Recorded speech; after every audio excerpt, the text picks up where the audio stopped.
The silver tray felt like a lead weight against Zuri Coleman's shoulder, a permanent dent in her posture that served as a constant reminder of her place in the world. She stood perfectly still near a shadow-drenched pillar, a silent observer watching souls, shadow elite drift through the lounge as if she were made of glass.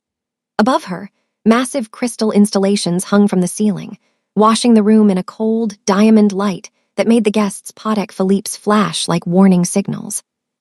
Zuri adjusted the collar of her starched white waitress uniform. It was crisp and professional, but against the sea of bespoke handbox and Italian silk whispering around her, it felt like a costume of forced servitude. Every person in the Onyx and Ivy Club spoke the secret language of power, the subtle nod that sealed a billion-1 deal, the precise distance kept between rivals, the effortless arrogance of owning the very ground everyone else walked on. Zuri was fluent in none of it. To the inhabitants of this cathedral of shadows, she was a service ghost, essential to the atmosphere, yet non-existent to the eye. She recognized the faces from the grim headlines her brother read at their kitchen table, the shipping tycoon with a smile that didn't reach his eyes, and the tech heiress whose cold beauty was as sharp as a razor. But her gaze kept drifting, drawn like a moth to a flame, toward the corner where the dangerous money gathered. This was where the men in tuxedos that fit like armor sat, conducting business in whispers that could topple governments. Zuri knew she shouldn't be looking. She should have been checking the appetizer trays or polishing glassware. Yet her eyes remained fixed on the velvet chairs near the floor-to-ceiling windows, where the neon sprawl of Seoul glittered behind the men like a kingdom they had already conquered. At the heart of that dark constellation sat Han Yiseong. Even a waitress from the outskirts knew that name, though it was only ever whispered in the safety of the kitchen. The media called him a venture capitalist or a logistics giant, polite euphemisms for the heartbeat of the Han clan. He was younger than the legends suggested, his jet-black hair slicked back with a precision that bordered on lethal. His face was a masterpiece of sharp cheekbones and olive skin, carved from stone, if the sculptor had been obsessed with the concept of absolute dominance. When Yiseong shifted in his velvet chair, the crowd moved instinctively. It was a silent ripple of bodies stepping back to give him air, a subconscious acknowledgement of the apex predator in the room. Men like him didn't inhabit the same reality as women like Zuri. She was there to survive the shift, collect her tips to pay for her brother's tuition, and disappear back into a cramped apartment where the heater barely worked. She forced her eyes toward the floor, repeating her mantra, focus on the tray. Stay in the shadows. Zuri, focus, her manager's voice hissed in her earpiece, sharp enough to draw blood. He appeared at her side, his eyes scanning the room for any imperfection. Table 4 needs a refill, and for heaven's sake, stop staring at the chairman. You want to keep your job or you want to disappear. Zuri clutched the tray tighter, the metal cold against her skin. She didn't want to be seen. She wanted to be a ghost. But as she turned toward table 4, she felt a weight on the back of her neck, a gaze so heavy and intense it felt like a physical touch. She looked back one last time, and for a heartbeat, the man in the velvet chair wasn't looking at the city or his business partners. Han Yiseong was looking directly at her, his dark eyes narrowed, as if he had finally spotted something real in a room full of illusions. Hello, family. Before we continue, I would like to know where you are watching from. Drop it in the comments and also subscribe to this channel. Now let's go back into the story. The air in the Onyx and Ivy Club was thick with the scent of overpoured cognac and the kind of perfume that cost more than a month of Zuri Coleman's rent. She moved through the Lunar Syndicate Gala, not as a person, but as a shadow, a silent, efficient extension of the mahogany walls and velvet drapes. Her starched white uniform was a badge of her non-existence. In this room, white cotton was the color of the help, and the help was never meant to be looked at. Every few minutes, Zuri shifted the silver tray to her left shoulder, trying to ignore the dull, throbbing ache radiating down her spine. To the elite drifting past her, she was a service ghost. She was the hand that replaced a smoldering cigar, the phantom that wiped a condensation ring off a marble table, and the statue that stood perfectly still while billions of one were traded in hushed, lethal whispers. Another round of the 1945 vintage, girl, and be quick about it. The command came from a young heir whose eyes never once rose to meet Zuri's. He spoke to her shoulder, his voice carrying the effortless arrogance of someone who had never known a day of hunger. Zuri bowed her head, the precise 45-degree angle required by her manager, and retreated toward the bar. This was the cathedral of exclusion. Zuri recognized the players, the shipping magnates, the corrupt politicians, and the tech giants who treated the law like a suggestion. They lived in a world of clear light, while Zuri lived in the gray. She thought of Marcus, her younger brother, probably hunched over his textbooks in their cramped apartment where the radiator hissed but never quite produced heat. His tuition was the reason she endured the swollen ankles and the stinging insults disguised as orders. As she glided back toward the floor, she felt the temperature of the room seem to drop. The boisterous laughter of the younger heirs died down into a respectful, fearful hum. The focus of the room had shifted toward the eastern windows, where the dangerous money sat. These weren't just businessmen. These were the architects of the city's underworld. At the center of that dark constellation sat Han Yixiong. Zuri kept her gaze low, focusing on the polished tips of her black shoes. She knew the legends. Yixiong was the heartbeat of the Han clan, a man whose silence was more terrifying than most men's shouting. From the corner of her eye, she could see the silhouette of his tuxedo, perfectly tailored armor that housed a body built for violence. His tattooed hands, etched with the ink of the syndicate, rested calmly on the arms of his chair. She reached the edge of his circle to clear a discarded glass. She breathed shallowly, trying to remain part of the background, a ghost among the monsters. She had spent 2 years at Onyx and Ivy perfecting the art of being unnoticeable. She was a master of the shadow. But as she reached for the glass, the air around her suddenly felt charged, like the moments before a lightning strike. The hair on her arms stood up. She felt a gaze, not the dismissive glance of a spoiled heir, but a heavy, predatory weight that pinned her to the spot. Slowly, against every instinct that told her to run, Zuri lifted her head. Han Yixiong wasn't looking at the city. He wasn't looking at his lieutenants. His dark, unreadable eyes were locked onto hers with a terrifying intensity. For the first time in her life, the invisible girl had been seen, and the look in the Mafia boss's eyes suggested that once he saw something he wanted, he never let it go. The shift turned from exhausting to agonizing the moment the balance of power in the room curdled.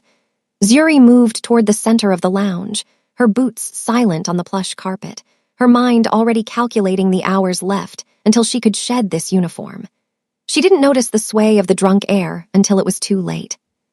He was a silver spoon, regular named Minho, a man whose family owned half the high-rises in Gangnam and whose blood was currently more whiskey than water. As Zuri glided past with a fresh tray of crystal tumblers, he stumbled, his heavy shoulder catching her off balance. The world slowed into a horrifying sequence of gravity and failure. The silver tray tilted.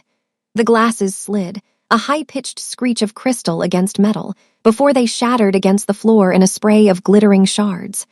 The sound was like a gunshot in the refined hush of the gala. "You clumsy bitch," Minho roared, his face flushing a deep, ugly red.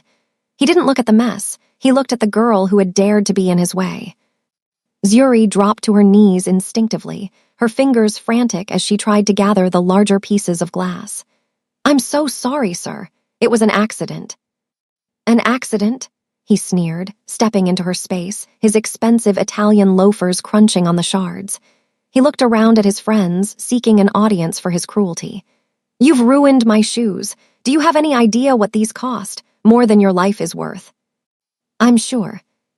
Zuri kept her head down, her heart hammering against her ribs like a trapped bird.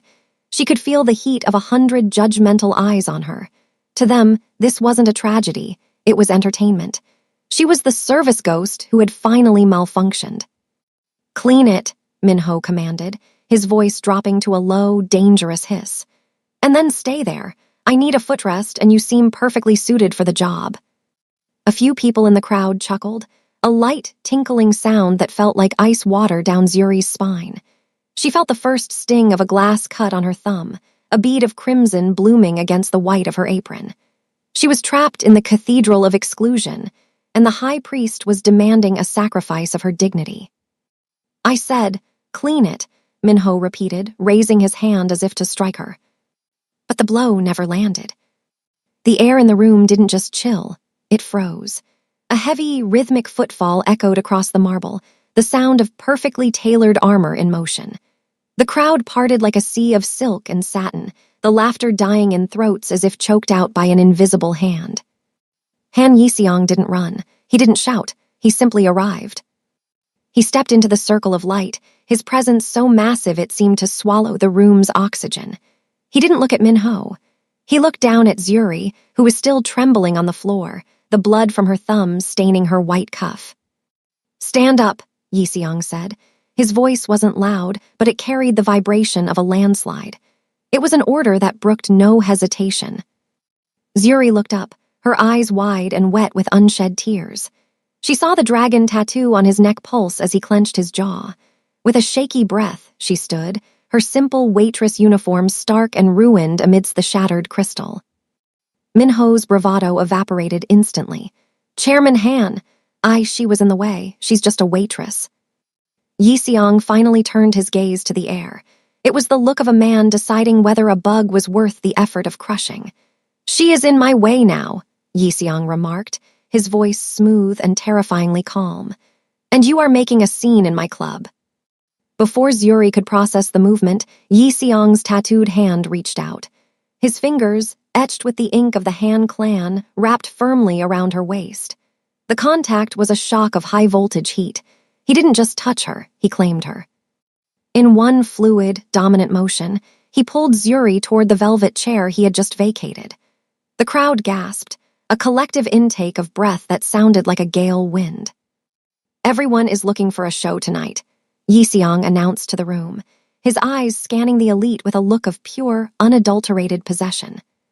He sat down, and without breaking eye contact with the stunned Minho, he pulled Zuri Coleman, the invisible girl, the service ghost, the nobody from the outskirts, directly onto his lap.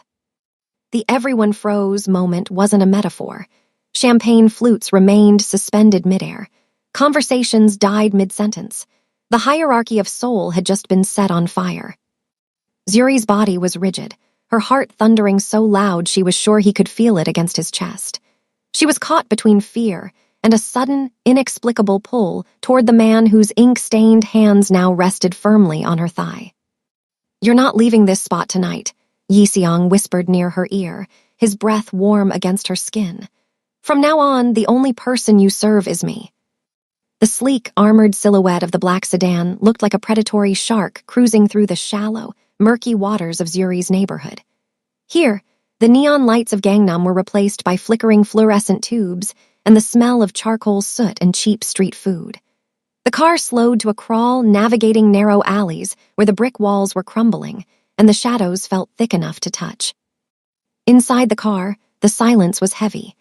Zuri stared out the window at the familiar cracked pavement, feeling a deep sense of vertigo.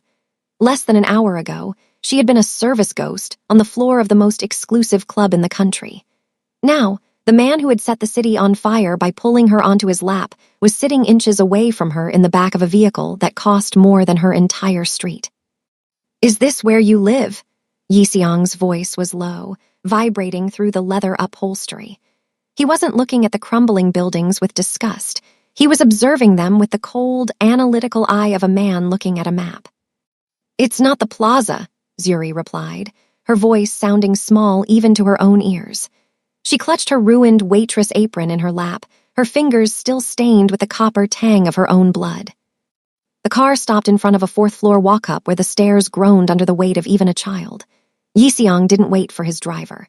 He opened the door and stepped out, his tailored tuxedo a jarring, violent contrast to the peeling paint and rusted handrails. He stood there for a moment, the apex predator of the underworld standing in a gutter, and for the first time, Zuri saw the sheer scale of the power he carried. He didn't just inhabit space, he dominated it. "Upstairs," he commanded. It wasn't a request. They climbed the stairs in silence, the only sound the rhythmic tap of his Italian leather shoes and the frantic thudding of Zuri's heart. When they reached her door, she hesitated, her hand trembling on the key. Inside was her life, small, clean, but desperately poor. Inside was Marcus, her only reason for breathing. Yixiong stepped inside without an invitation.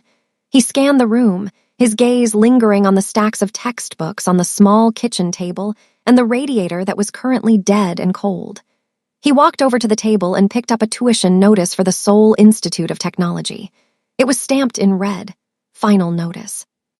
Marcus, Zuri whispered, realizing Yiseong was reading her life story in the paperwork. He's brilliant. He's going to be an engineer. I just need to get him through this semester.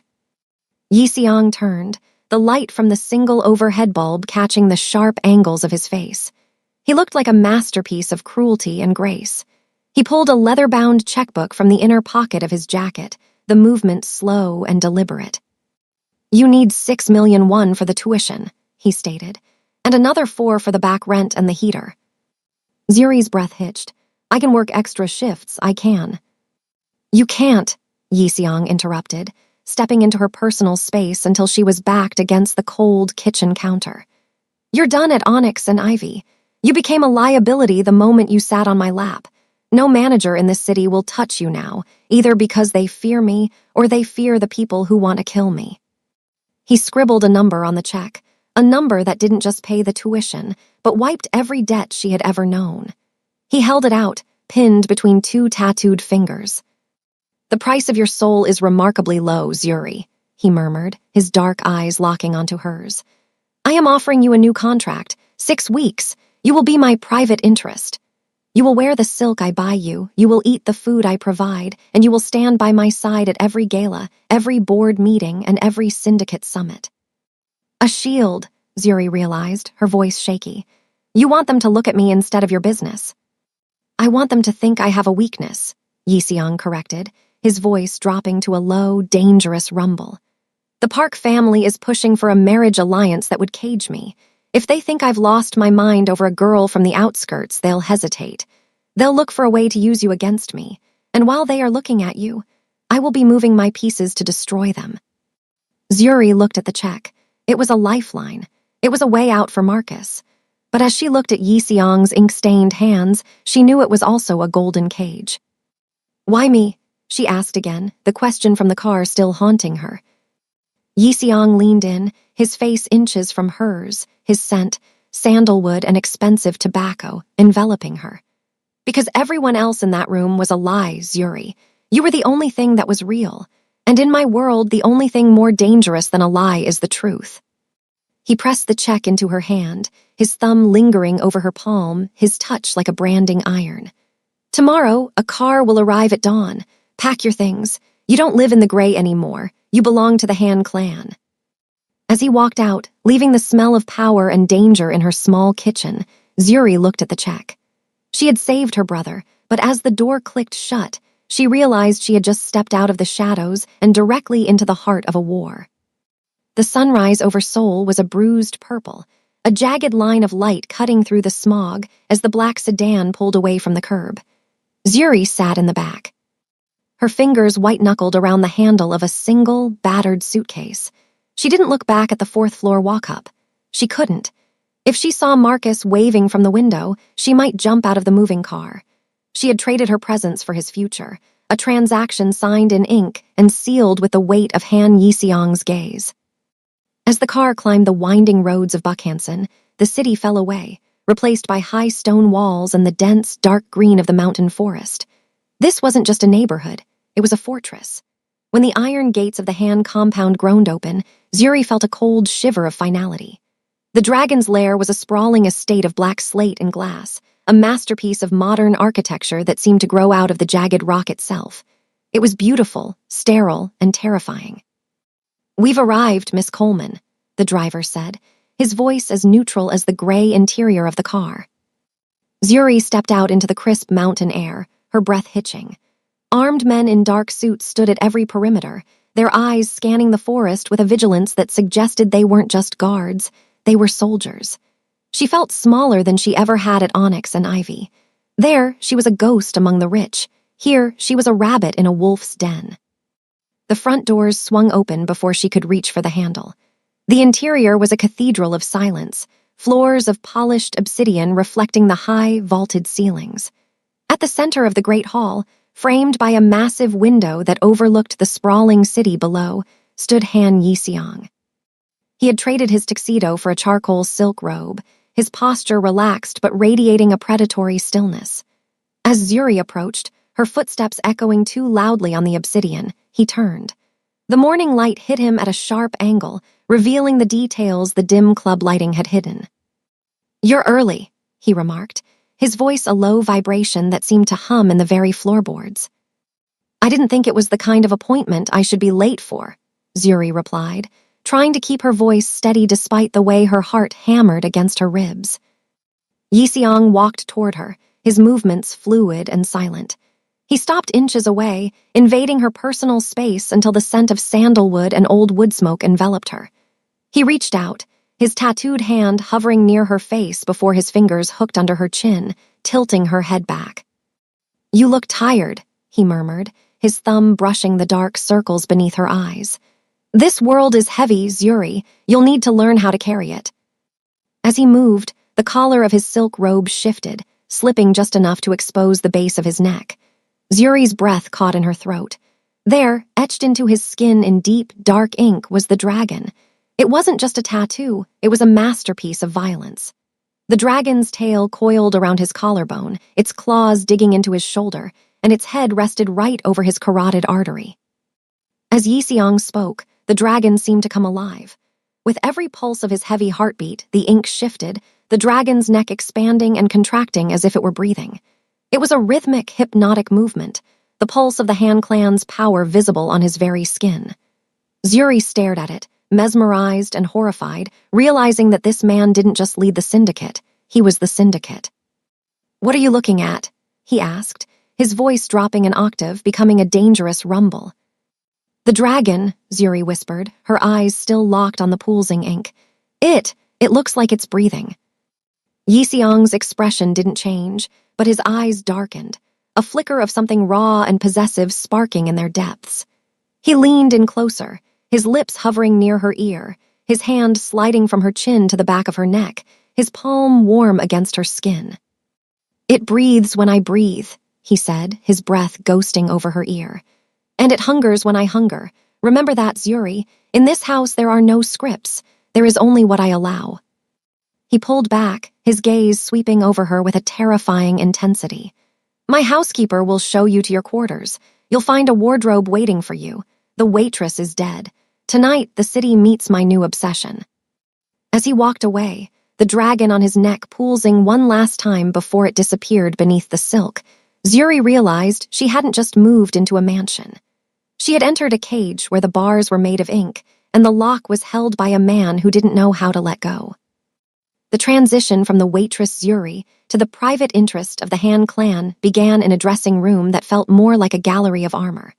The wardrobe waiting for her was a collection of silks so fine they felt like water, and gems that carried the cold weight of a mortgage. But as Zuri stood before the three-way mirror, draped in a gown the color of midnight, she still saw the girl from the fourth-floor walk-up. "You're overthinking the fabric," a voice rumbled from the doorway. Yixiang leaned against the frame, his presence cutting through the feminine softness of the room. He walked toward her, his reflection joining hers in the glass. He stood behind her, his large, tattooed hands coming to rest on her bare shoulders. The ink on his fingers stood out in sharp relief against her deep brown skin. "In this world, Zuri, wealth isn't about what you wear. It's about the space you occupy," he said, his eyes meeting hers in the mirror. "Tilt your chin up, 2 degrees. Never look like you're searching for approval. Look like you're waiting for them to prove they're worth your time." He began to move her like a chess piece, his touch clinical yet burning.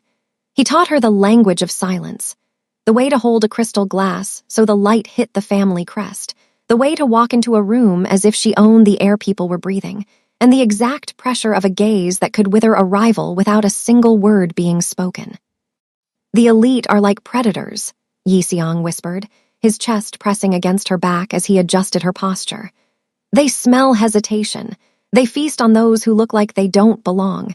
You must be the only thing in the room that is unshakable." Zuri practiced the walk, the tilt, the cold stare.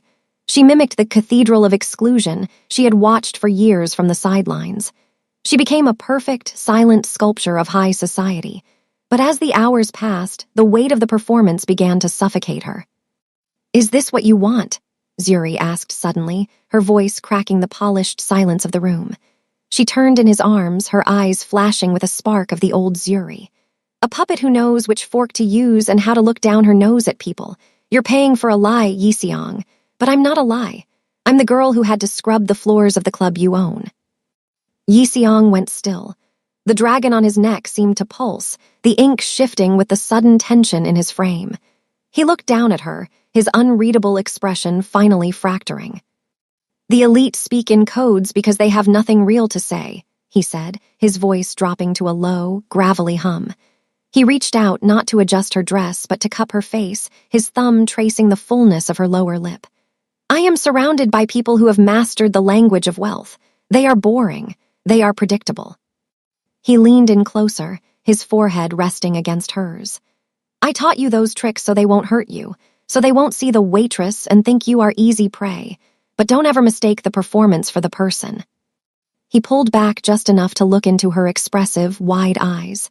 I didn't bring you here because you fit into this world. I brought you here because you don't. I prefer your honest tongue, Zuri. I prefer the way you look at me like you're ready to set my house on fire. The silk is for them. The fire, that is for me. For a moment, the gap between the Mafia boss and the waitress vanished. There was no dragon's lair, no syndicate, and no tuition debts. There was only the heat of his hands and the truth in his words. Stay honest with me, Yiseong commanded, his grip tightening slightly. Lie to the board, lie to the parks, but never lie to the man who holds the keys to your cage. As he turned to leave, Zuri realized the lesson wasn't about wealth at all. It was about survival. And in the dangerous world of Han Yiseong, the most lethal weapon wasn't a gun or a diamond. It was the truth spoken by someone who wasn't afraid to lose. The Grand Hyatt Ballroom was a sprawling landscape of white lilies and quiet money, but the silence shattered the moment the heavy doors opened. Zuri was no longer in her starched white uniform. She was draped in a gown of molten gold that clung to her deep brown skin like a second act of defiance. Beside her, Yiseong walked with the measured, lethal grace of a king returning to a battlefield. Tonight was the Han clan's annual charity auction, a high-stakes game of ego where every bid was a declaration of war. As they approached the Han family's center table, the air in the room seemed to thin.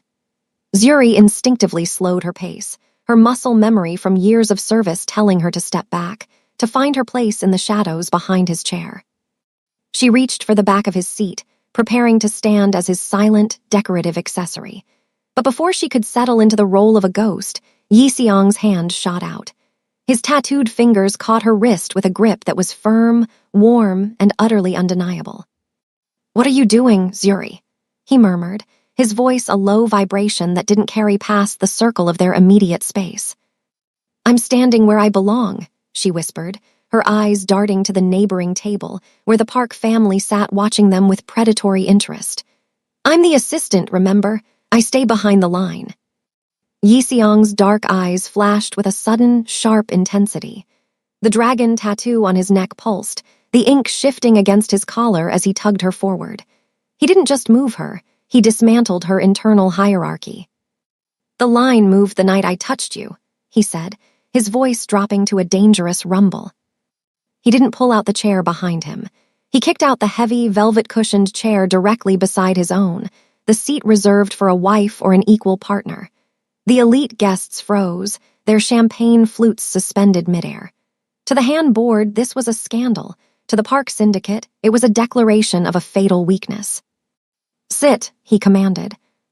Zuri felt the weight of 100 stares, some disgusted, some terrified, all shocked. She hesitated, the ghost of the waitress within her screaming that she was crossing a boundary that had no return.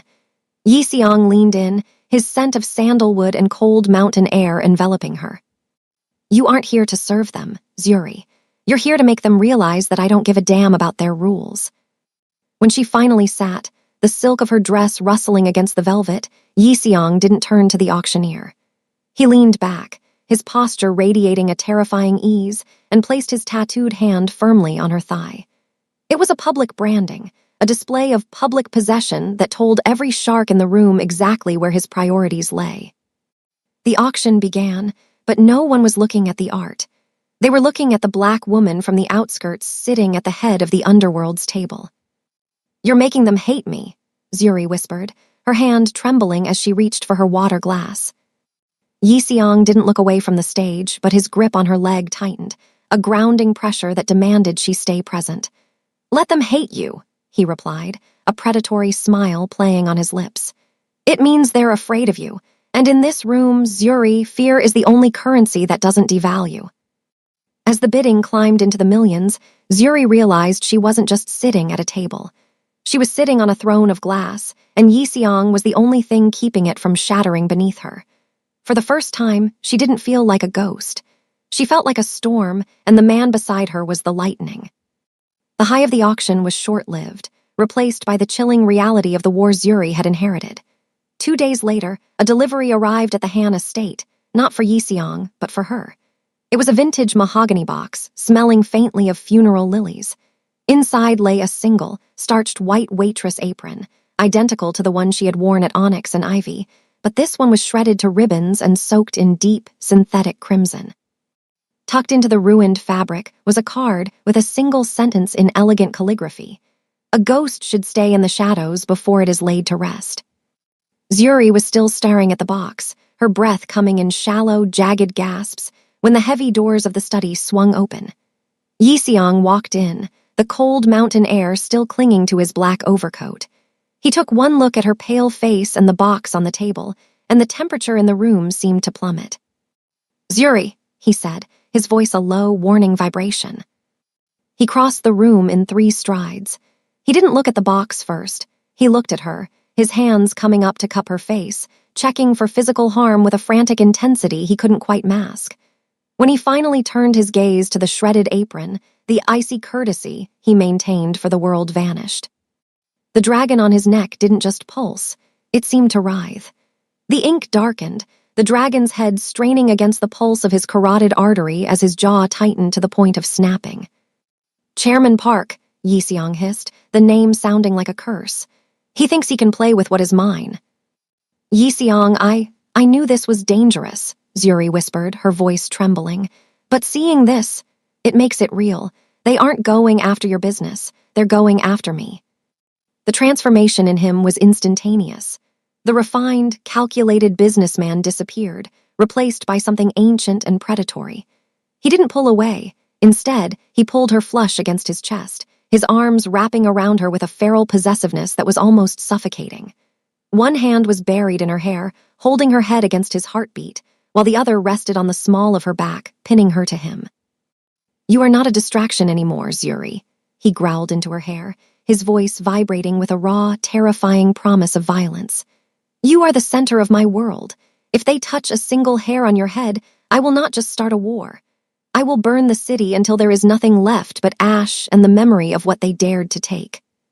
He stepped back just enough to look her in the eyes, his own narrowed and burning with a dark, protective fire. He reached out and traced the line of her jaw, his tattooed thumb lingering over her skin as if marking her. "From this second on, you don't move without my shadow behind you.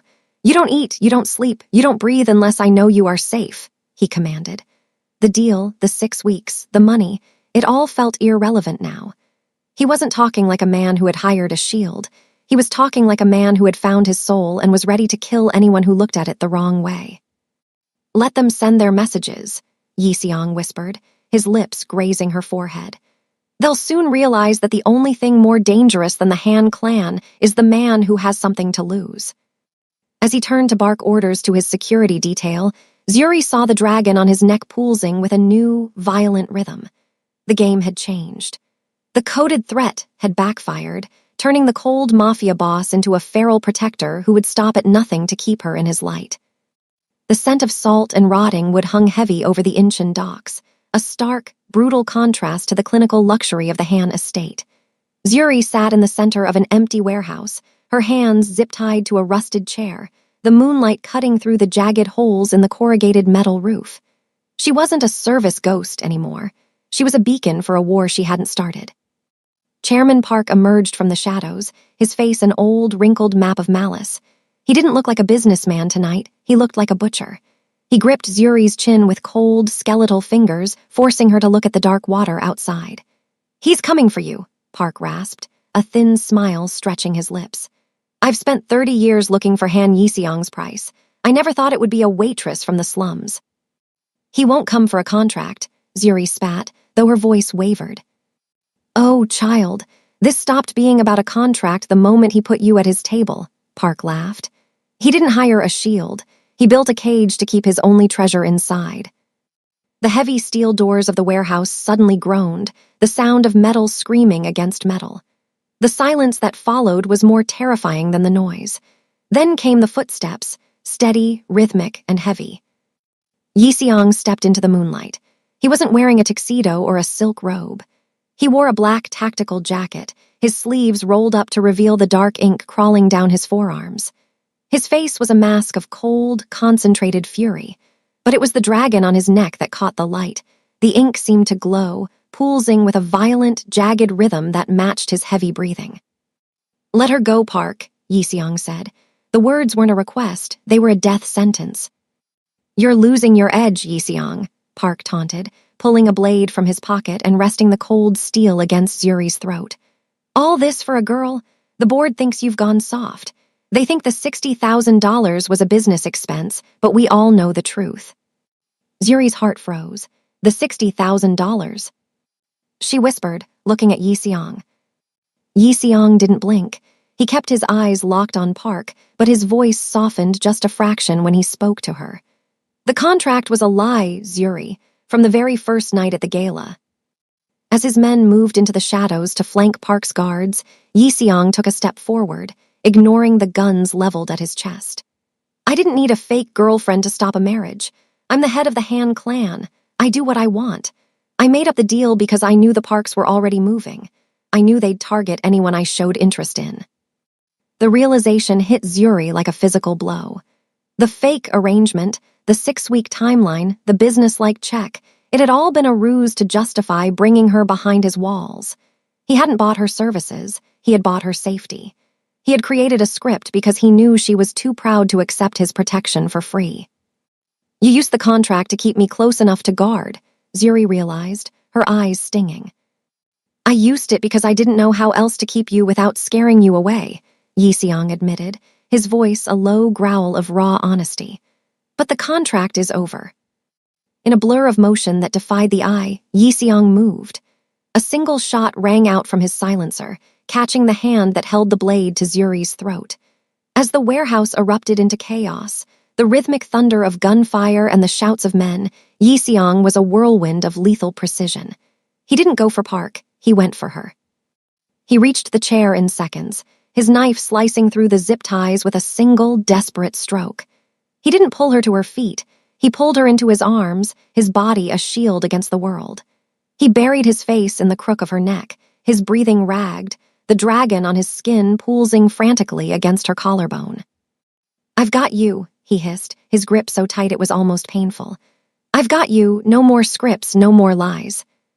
In the middle of a battlefield, surrounded by the wreckage of the Park Syndicate, Zuri finally understood. She wasn't a tool, and she wasn't a shield. She was the only thing that made the dragon of soul human. The aftermath of the docks felt like the world had been scrubbed clean by fire. The Park Syndicate was a memory, their influence dismantled in a single night of calculated fury. Back at the Han compound, the silence was no longer heavy with secrets. It was thick with a new, grounding reality. Zuri stood on the expansive terrace, the cold mountain air biting at her skin, though she barely felt it. She was wrapped in one of Yixiong's silk robes, the hem dragging on the obsidian floor. In her hand, she held the leather-bound checkbook and the physical contract he had drafted, the papers that defined her as a private interest for a 6-week term. The glass doors slid open behind her. Yixiong stepped onto the terrace, his silhouette cutting a sharp line against the sunrise. He didn't look like the untouchable chairman tonight. His tactical gear was gone, replaced by simple black clothes, and his face bore the shadows of a man who had nearly lost the only thing that mattered. He walked toward her, taking a silver lighter from his pocket. Without a word, he took the contract from her hand. He flicked the flame to life, the orange glow reflecting in the dark, unreadable depths of his eyes. He held the paper to the fire, watching as the legal jargon and the 6-week expiration date curled into blackened ash, scattering into the mountain wind. "The exit strategy is gone," he said, his voice a low, gravelly rumble that vibrated in Zuri's chest. Zuri looked at the ashes, then up at him. What happens now, Yiseong? The 6 weeks aren't up. There's still money. There is no money, he interrupted, stepping into her space until the dragon on his neck was inches from her face. The ink was still, the dragon finally at rest. The $60,000 was a lie to get you through the door. The fake deal was a bridge I built because I knew you. Never walk into a lion's den for free, but the bridge is burned. He reached out, his tattooed hand cupping her jaw with a tenderness that felt more dangerous than his anger. His thumb traced the line of her lip, his touch possessive and permanent. I spent my life building a kingdom of shadows, he whispered, his forehead dropping to rest against hers. I thought power was about how many people feared me. I thought it was about the height of my walls, but standing in that warehouse, watching a blade at your throat, I realized I don't want the city. I don't want the board's approval. He pulled back just enough to lock his eyes onto hers, the intensity there enough to make her breath hitch. You are the only kingdom I want to own, Zuri, and I don't want you for 6 weeks. I want you until the dragon stops breathing. Zuri looked at the man who had pulled a service ghost onto his lap and changed the trajectory of her life. She realized she wasn't afraid of the cage anymore because the bars had never been made of iron. They were made of his need to keep her safe. No more scripts, she asked softly. No more scripts, he promised, his lips brushing hers in a seal of the only contract that mattered. Just us, and anyone who tries to come between us will find out why they call me a monster. Zuri wrapped her arms around his neck, her fingers grazing the ink of the dragon. She had started the month as a waitress who felt like she didn't exist, and she was ending it as the heartbeat of the most powerful man in Seoul. The invisible girl was gone. In her place stood a queen who finally had something worth fighting for.